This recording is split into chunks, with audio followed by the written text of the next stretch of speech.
And talk about the two of the kind of most prominent things about the first couple of trailers were that shot of him riding with the raptors and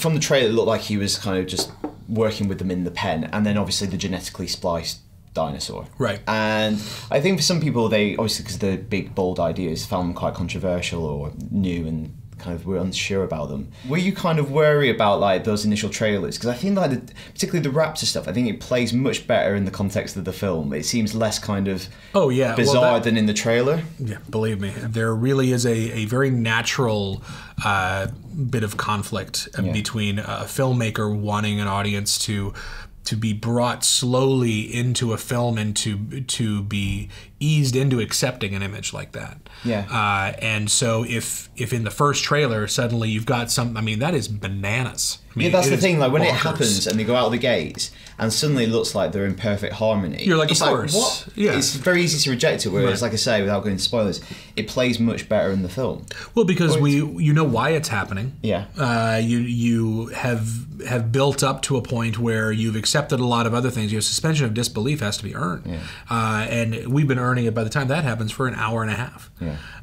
And I think that especially if you're introducing a new, every movie has its own logic, and if you're introducing a new set of rules to just show people snippets of something without them understanding the set of rules that define the movie can be challenging for an audience. People think this is just going to be the same thing again. They don't, Jurassic Park 3 didn't do the kind of numbers that this movie needs to do for us to spend the amount of money we're spending. And we need to show people, they've seen the movie. They know this is different and this is bold, and we want to show people that they're going to have a completely different kind of experience, so we're going to show them this. And I think, my opinion, I think they have shown far more of this movie than I would ever have wanted. I was emailing the guys today, and I was like, "Can I just have the credits? Can you not spoil the credits at the end? Like, at least give me that." Likewise, I think the last trailer, I think, was the most kind of bombastic trailer. It was the most action-oriented trailer. Right. It has the shot in the aviary of stuff exploding. Yeah, and I think that left me as a fan of the original, it's like, oh my god, I don't want it to be a shoot 'em up. Yeah. And I probably didn't say this strong enough at the beginning. Like, what I loved about the movie and really, really enjoyed it is it isn't that at all. It isn't at all, because the trailers are a kind of acts of deception, or you're trying to tease out certain elements and to get certain people in through the door, and it kind of makes it into this big action movie, which is not really at all. There's very few kind of explosions in it whatsoever. Right. And what I loved about the original movie, there's lots of like character moments, there's lots of tender moments, lots of funny moments, which don't really get anywhere near the trailers. There's lots of characters in the wilderness, very much like the original, kind of having little character eyes, like Sam Neill in the original movie, like the reluctant parent accepts that responsibility. There's stuff like that going on for several of the characters in the movie. Yeah.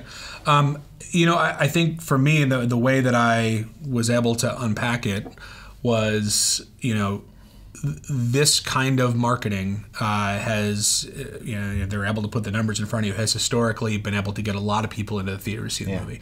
And I trust that a lot of people seeing the movie will allow a lot of people to call their friends and be like, actually, it's not like that at all. It feels much more like Jurassic Park than we ever thought it would, even though those things are in the movie.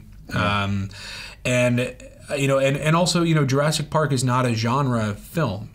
What genre would you put it in? As a fan, I'm actually curious. What genre would you say? I always think of it as, it is that classic kind of mad scientist meets disaster movie, I think. It's kind of, it straddles a couple things, I think. But a genre is action, thriller. Oh, it kind of this is a comedy, action, horror, thriller, romantic adventure. I mean, it's everything. Yeah.